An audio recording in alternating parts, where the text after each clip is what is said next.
ואותו דבר, אז הם הביאו תרופות שמגבילות. אנחנו היינו 5, וכאילו לכל אחד היה מישהו ששמר עליו. היחס אלינו היה טוב. הם דאגו לכל הפרטים, ויש פה מלא נשים ויודעות מה זה היגיינה נשית. הם דאגו שיהיה לנו הכל, שהשירותים ינוקו, הם ניקו, לא אנחנו. ניקו לנו, נתנו חיטויים ליזול שם, שלא יהיה לנו בעיה של מחלות. בסך הכל הם פחדו ממגפה. ודאגו לכל הצרכים. זה יאמר לזכותם, הם היו מאוד אדיבים.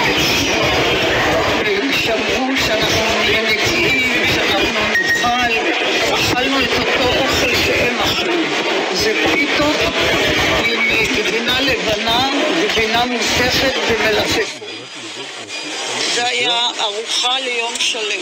יש כאן מעבר ללוחמה הפסיכולוגית, ועם כל תעצומות הנפש, ועם כל החוזקה, ובאמת העוצמה שהאישה עברה, וליבנו איתה ועם המשפחה, זה תמונת ניצחון של החמאס. זה מזעזע לומר את זה, זה מחריד אפילו, אבל הוא כל כך מתוחכם וכל כך מיומן וכל כך ברוטלי ורצחני, והתמונה הזאת, ולבוא ולהגיד, התייחסו אליי, לא בעדינות או ברגישות, נתנו לי את התרופות שהייתי צריכה, או את התרופות החלופיות, מבחינת החמאס היום זה הולך להיפמפם בכל או להדהד בכל העולם. הוא פונה לעולם בדיוק עם הדברים האלה. שהיו צריכים להיאמר רק למודיעין, יש דברים שצריכים להיאמר אך ורק למשפחות החטופים, ויש דברים שלא צריכים לצאת לציבור.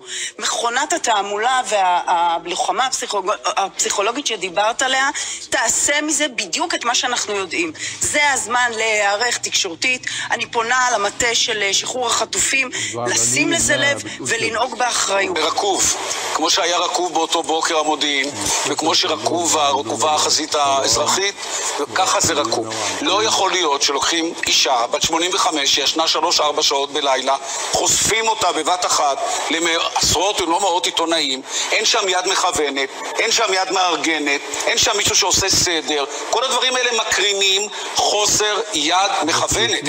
אין פה ממשלה, למה מישהו לא מארגן את זה? מה זה האחריות של בית חולים? אתה רואה, איכילוב ארגנו את זה. זה כלי מאוד משמעותי היום, חבר'ה, כל מילה שהיא אומרת, יכול להיות שאמרו לה להגיד כך, יכול להיות שאמרו לה להגיד אחרת, אני לא יודע, אני לא ישבתי בתדרוך שלה, אבל בכל מקרה, מה זה מראה? זה מראה ברדק, זה מה שזה מראה, ברדק, ומי שיסתכל על זה אומר, יש פה ברדק במדינה.